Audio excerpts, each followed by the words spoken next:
YCP నేతల అక్రమ అరెస్టులపై న్యాయ పోరాటం చేస్తామన్నారు ఆ పార్టీ ఎంపీ వైవి సుబ్బారెడ్డి. వరద వైఫల్యాలను డైవర్ట్ చేసేందుకే వైసీపీ నేతలను అరెస్ట్ చేస్తున్నారన్నారు. చంద్రబాబు ఇల్లు మునిగిపోకుండా నీటిని మళ్లించడం వల్లే వరదలొచ్చాయన్నారు వైవి సుబ్బారెడ్డి. టీడీపీ ఎమ్మెల్యేపై వేధింపుల కేసు వెనుక వైసీపీ కుట్ర లేదన్నారు. కావాలంటే అధికార టీడీపీ విచారణ జరిపి చర్యలు తీసుకోవచ్చన్నారు. ప్రజా సమస్యలపై మాట్లాడేందుకు బాలినేని చంద్రబాబును కలుస్తారేమోనన్నారు వైవి సుబ్బారెడ్డి. అధికారంలోకి వచ్చిన 3 నెలల నుంచి దాడులు చేయటం, అక్రమ కేసులు పెట్టి వైసీపీ నాయకుల్ని జైల్లో పెట్టడం, నిర్బంధించటం, వాళ్ళు చేసే కార్యక్రమాలు ఇవి. న్యాయ పోరాటం చేస్తాం, తప్పకుండా న్యాయం మాకు జరుగుతుంది.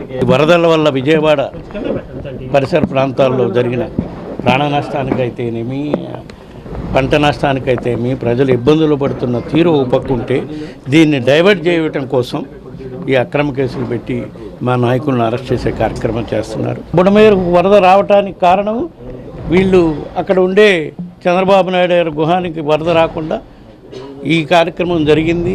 నీటి మళ్లించటం వల్ల, గేట్లు ఎత్తటం వల్ల జరిగింది అంటున్నారు. ఎవరు కుట్రున్నా ఏమున్నా ఎంక్వైరీ చేయొచ్చు కదా. వాళ్ళ శాసనసభ్యుడు వాళ్ళ ఇది ఏమో కనుక్కోమన్నా, ఆయన అపాయింట్మెంట్ ఇస్తే కలుస్తాడేమో. ముఖ్యమంత్రిగా ప్రజా సమస్యలు ఏమన్నా చెప్పడానికి కలుస్తాడేమో.